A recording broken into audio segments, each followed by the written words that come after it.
जहानाबाद, मखदुमपुर और घोसी विधानसभा क्षेत्र के लिए चुनाव में कई प्रत्याशी उतरे हैं। कई प्रत्याशियों ने नामांकन दाखिल किया।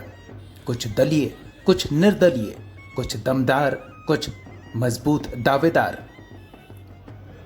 हम कुछ नहीं कहेंगे, आप इन्हीं प्रत्याशियों से सुनिए, इनके दावों को परखिए और देखिए, समझिए क्या हो रहा है, क्या होगा।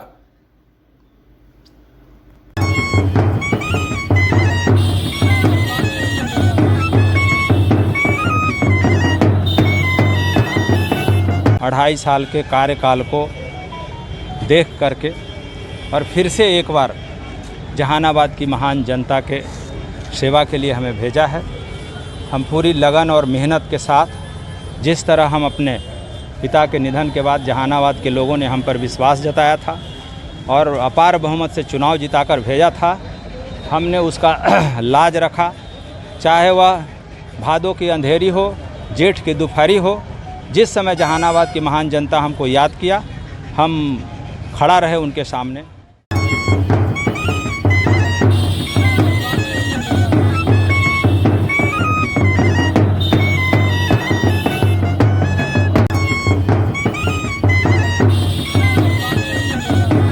देखिए, घोसी में हर समुदाय, हर वर्ग वर्ण के लोग शांति सद्भाव के साथ रहते हैं और हमारा प्रयास होगा कि वो शांति सद्भाव जो आपस में है वो कायम रहे और घोसी का विकास जो निरंतर चल रहा था वो चलता रहे। हाँ, मुझे पूर्ण विश्वास है कि बिहार में इंडिया की सत्ता वापस होगी।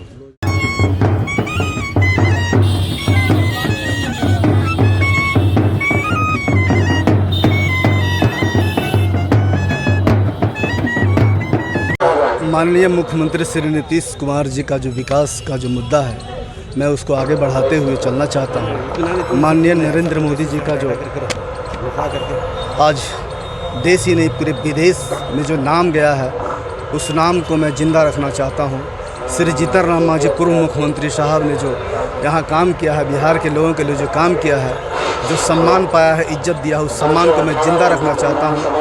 और जिस विधानसभा के लिए मैं नॉमिनेशन किया हूँ, मखदुमपुर विधानसभा के लिए, वहाँ की जनता को विश्वास के साथ जिन्होंने जीतन राम मांझी को मौका दिया जिताकर मुख्यमंत्री बनाने का, मैं उनके सम्मान को इज्जत करते हुए मैं पुनः उन्हें विश्वास दिलाना चाहता हूं कि जीतन राम मांझी ने जो कदम पर चला है, मैं उसको आगे बढ़ाने का काम करूंगा।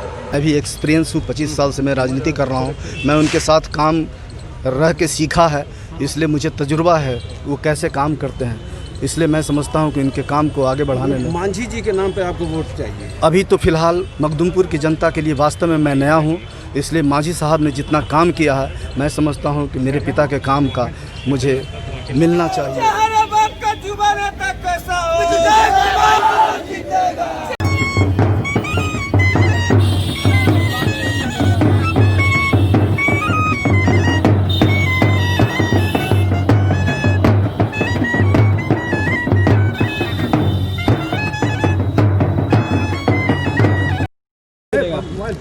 हम लोग बिहार में जो आज सुशासन की सरकार चल रही है,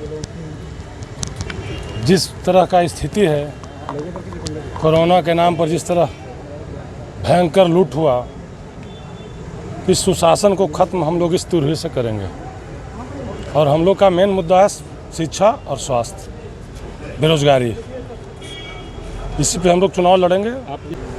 विश्वास दिलाने के लिए हम लोग का राष्ट्रीय अध्यक्ष पहले विश्वास दिला चुके हैं, उसमें विश्वास दिलाने का कोई बात नहीं है। हम तो घर का बेटा है, वार्ड नंबर 1 का बेटा है। गांव में भी जाकर पता लगा लीजिए, आप लोग पूछ सकते हैं।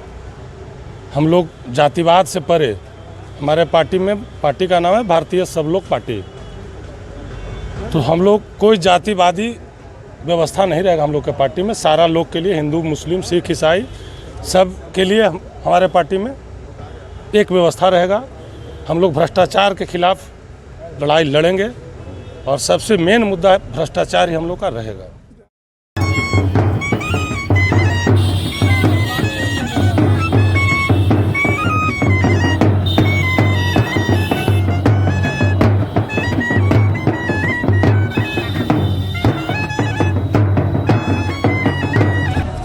देखिए, बिहार में जो ये चुनाव हो रहा है, बड़ा ही विकट परिस्थिति में चुनाव हो रहा है। एक तरफ बाढ़ है, एक तरफ कोरोना है। दूसरी तरफ किसानों के लिए 3 बिल लाए गए हैं और तमाम संस्थाओं को निजी हाथों में बेचा जा रहा है। और बिहार पलायन का तो केंद्र है ही, और मजदूरों के साथ में जो इस कोरोना काल में जिस तरीके का भेदभाव हुआ है, जिस तरीके से उन पर कहर नीतीश कुमार की सरकार ने उन पर डंडा चलाने का काम किया है, उनको बिहार में घुसने से रोका है, और जब वो आए हैं तो उनको आपराधिक बता करके उनको जो अपमानित किया है, इन तमाम मुद्दों को लेकर के हम जनता के बीच में जाएंगे।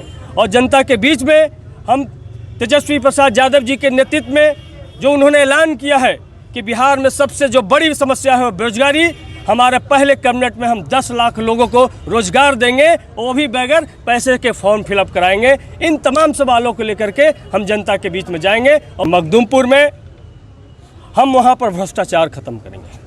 जो बिहार भ्रष्टाचार का केंद्र बन गया है, और ख़ास करके जहानाबाद मखदूमपुर, हम भ्रष्टाचार पे सबसे पहला हथौड़ा चलाएंगे। हाँ, सुविधा दास जी का समर्थन है, हमारी बात उनसे हुई है और उनका समर्थन है।